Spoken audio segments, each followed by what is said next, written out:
Welcome to Pop Culture Legends, a mini-series from Digital Dissection, a nerd podcast.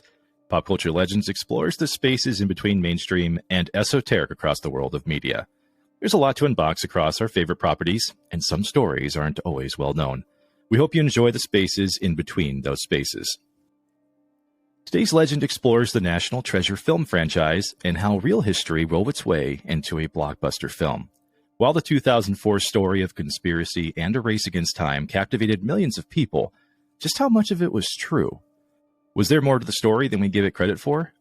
Join us as we examine the fine line between fact and fiction.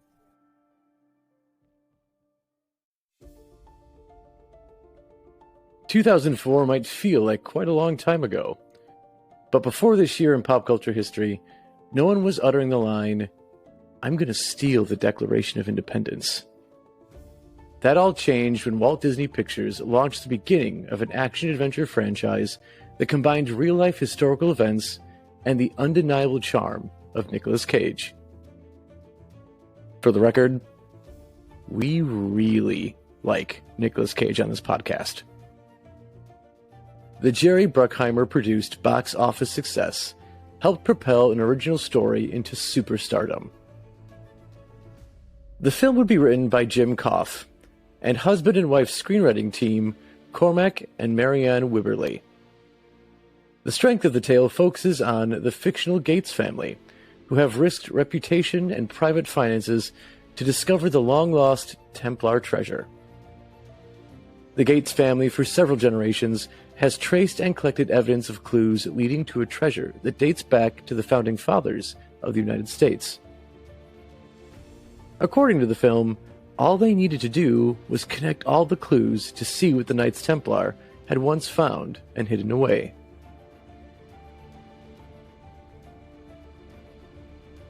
While the Knights Templar have been a subject of speculation for hundreds of years, National Treasure truly put a spotlight on them like never before. The very real organization existed for almost 200 years, from 1119 to 1312, a key organization that had the endorsement of the Pope during the Crusades. The order would hold influence across Europe as both a military and financial institution, balancing charity and military operations throughout the nearly 200-year war. During this time, Christian and Muslim forces fought for control over the Holy Land, or lands across Israel and Palestine, alongside various sites of religious significance. The Templars' contribution to the religious wars are well known, as they were heavily armored and grew a reputation for being able to win despite overwhelming odds. At one point, these odds grew as high as 40-1 during the Battle of Montcassard in 1177, as 500 Templar knights held off 26,000 from the Sultan Saladin's army. While these military exploits earned them footnotes across history for years to come, their downfall would bring about one of the biggest mysteries of all time. Even during the time of the Crusades, stories of vast treasures being housed in the Holy Land had been believed.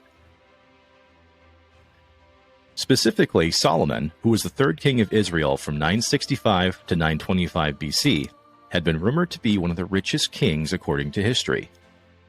One enduring reason for this belief is the Book of Kings, which details the amount of gold Solomon possessed. These riches ranged anywhere from chalices, entire tablets made of gold, and even as far as to claim that he owned the mythical Ark of the Covenant. As the Book of Kings describes, however, this included thousands of pounds of shields, thrones, and shekels, the currency of the time, all made from Solomon's vast resources. Where the Templars came into play with the Solomon legend occurred due to the lands that they had acquired during the Crusades. By 1099, they would acquire the Al-Aqsa Mosque, one of the sites amongst the Temple Mount, an area in Jerusalem where Solomon's temple would have stood. Due to the location and rumors of Templars excavating their new property, many believed that the last part of Solomon's riches were discovered here. Treasure or no treasure, unfortunately for the Templars, things would go a much different direction at this point in human history.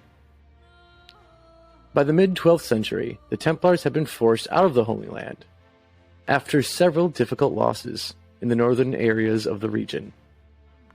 With no major headquarters and waning power as an organization, the order would see itself hunted down by the Church after mounting pressure from King Philip IV of France.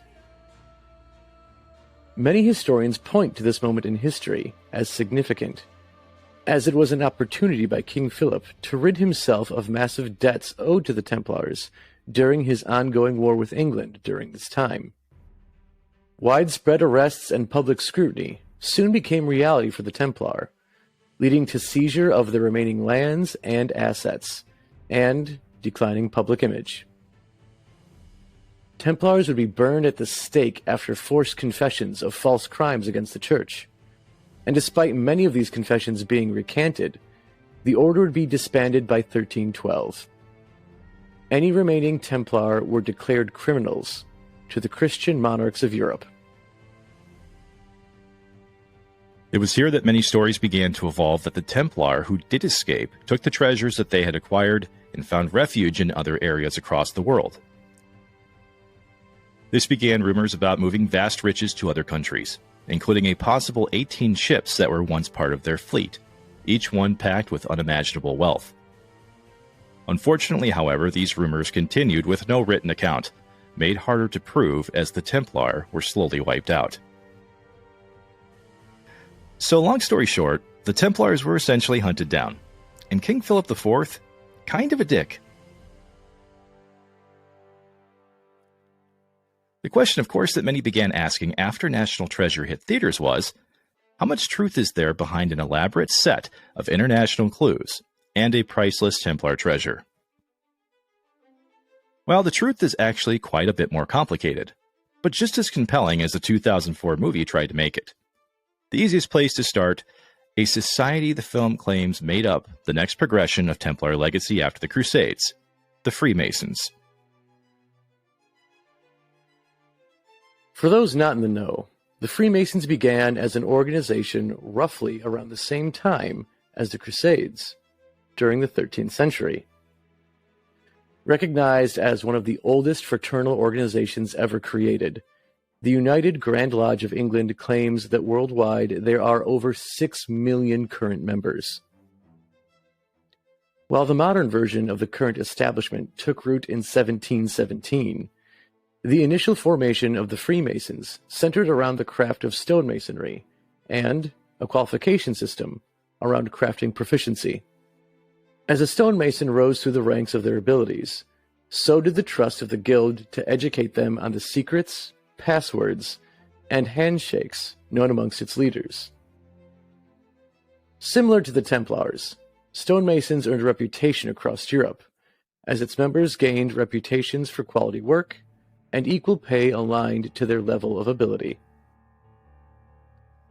As far as the American continent was concerned, however, they would not arrive until 1715 in pre-colonial Pennsylvania. In the fictional world of National Treasure, this would be the connection that joined the Templars, Freemasons, and tall tales of plundered artifacts. While we can't definitively say that these organizations shared deep political ties, we can say that the claim of early United States government officials being Masons was in fact partially true. The Declaration of Independence would indeed be signed by 9 Freemasons, and George Washington was also famously one of its members. In terms of the United States founding fathers, in addition to the face of the $1 bill, Ben Franklin, Paul Revere, John Hancock, and John Marshall were all also notably involved in the North American chapters.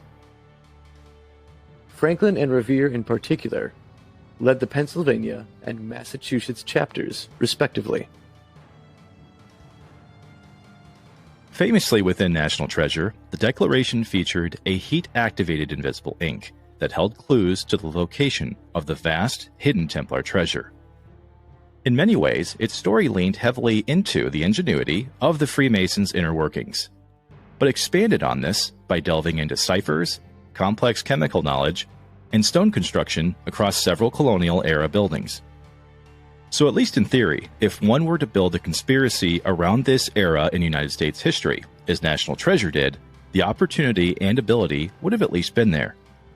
However, the Declaration of Independence is one of the most researched and observed historical documents of all time.